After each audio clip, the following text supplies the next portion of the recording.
Saudara, ini adalah gambar terbaru dari rombongan yang membawa bendera Sang Merah Putih dan juga naskah teks proklamasi yang sudah bertolak dari Bandara Sultan Haji Muhammad Sulaiman Sepinggan, Kalimantan Timur menuju ke istana di ibu kota Nusantara. Ini sepertinya sudah masuk melewati tol, dan juga ini informasi yang kami dapatkan dari jurnalis Kompas TV Masni Rahmawati. Ada sekitar waktu tempuh untuk menuju sampai tiba ke IKN ada sekitar 1 jam dengan melewati jalur VVIP. Kami juga sudah terhubung melalui sambungan telepon bersama PLT Wakil Kepala Otorita IKN Raja Juli Antoni. Bung Raja, terima kasih sudah meluangkan waktu untuk Breaking News Kompas TV. Iya Mbak, gimana? Dengan Maidop di sini, bagaimana persiapannya di sana? Ini tinggal 1 pekan lagi dan kirap ini kan jadi bagian ya dari persiapan jelang upacara hari ulang tahun ke-79 Republik Indonesia di IKN. Ya, alhamdulillah, puji Tuhan. Saya sendiri baru saja kembali dari IKN kemarin malam. Seharian saya dengan teman-teman media cetak maupun elektronik melihatkan secara bersama-sama sebagai bagian dari transparansi proses pembangunan IKN. Kami mengundang teman-teman media untuk menyaksikan secara langsung persiapan. Sekali lagi alhamdulillah, puji Tuhan. Insya Allah semua persiapan sudah berjalan sesuai dengan rencana, dan kita berharap tidak ada arah melintang yang kemudian mengganggu pelaksanaan acara tersebut. Gitu Mbak Maidop. Ini jadi menarik ya, kirap hari ini dari Monas tadi juga sampai ke Lanut Halim Perdana Kusuma, kemudian dari Halim tiba di Bandara Sepinggan, dan kemudian dari Bandara Sepinggan nanti akan dibawa ke IKN. Jadi bagian dari catatan sejarah sebenarnya ya untuk bangsa Indonesia sendiri, karena untuk kali pertama Sang Merah Putih atau duplikat dari bendera pusaka ini akan berada di Kalimantan Timur. Benar Mbak, jadi saya sampaikan juga ke teman-teman media kemarin bahwa pembangunan IKN ini tidak hanya sekedar membangun fisik ya. Namun lebih jauh lagi ini merupakan sebuah kebanggaan kita sebagai bangsa, di mana dari awal dirancang ya, waktu itu diadakan sayembara, kemudian rancangan arsitekturnya, interiornya, landscape-nya, sampai hal teknis itu dikerjakan oleh anak muda bangsa ya. Nah itu termasuk kirap hari ini merupakan sesuatu yang sangat historical, dan tentu ini adalah langkah baik bagi bangsa ini untuk memperlihatkan bahwa kita bisa membangun ibu kota, istana ya, lebih spesifik lagi, bukan istana dibangun oleh kolonial tapi oleh anak bangsa sendiri. Ya.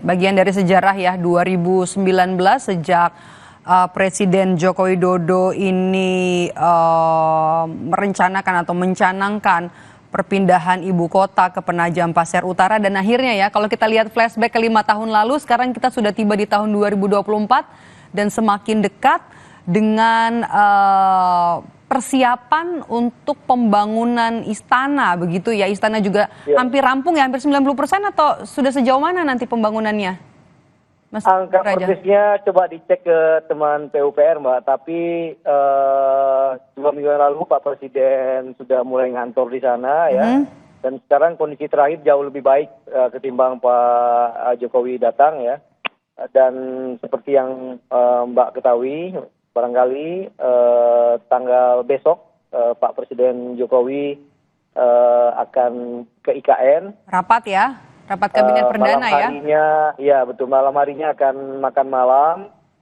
di Tugu Kebangsaan, pagi harinya akan rapat kabinet perdana, mengundang semua menteri ya, dan Kapolri, Panglima TNI, ya, dan seluruh kabinet, ya.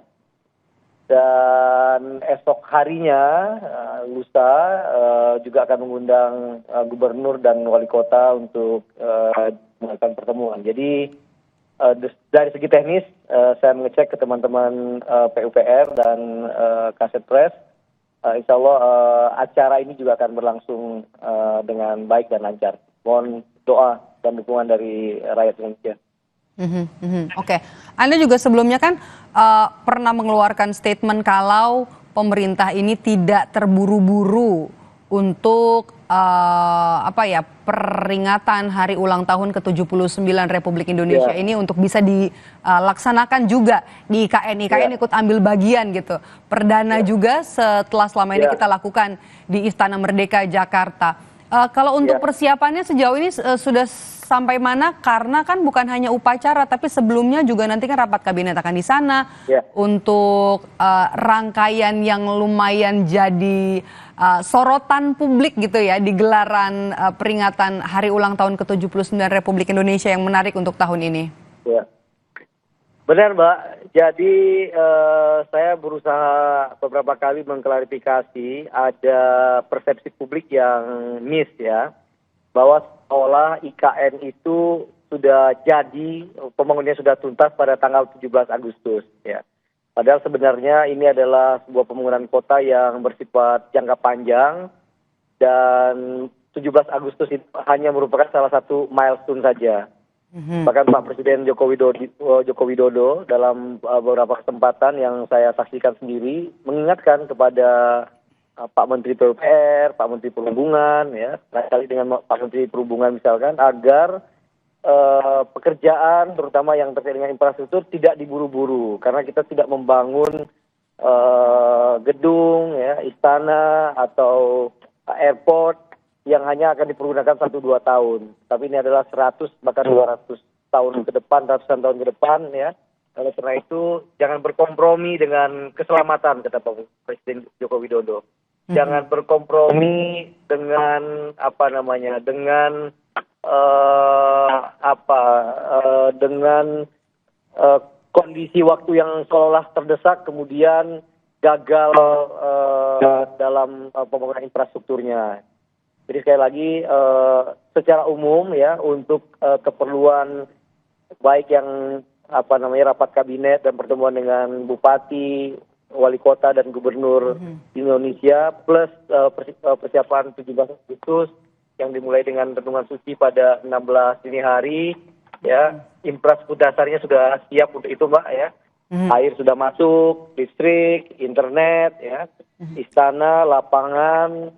Kalau untuk jalur sendiri, jalur jalan menuju ke IKN nanti, kalau untuk para tamu undangan, itu apakah sudah sepenuhnya rampung untuk tol nanti yang juga akan menjadi akses bagi para tamu, termasuk juga apakah masih sifatnya fungsional, Bung Raja? Iya, jalan jadi tetap ada 2 jalur, Mbak, yang bisa didatangi, yang bisa dilalui oleh tamu undangan ya. Yang pertama tetap jalur lama melalui tol Balikpapan Samarinda masuk ke Samboja, ke Sepaku ya, dan selanjutnya ke IKN sampai ke IPP. Namun juga bisa mempergunakan tol yang tadi masih yang sudah fungsional, Mbak, yang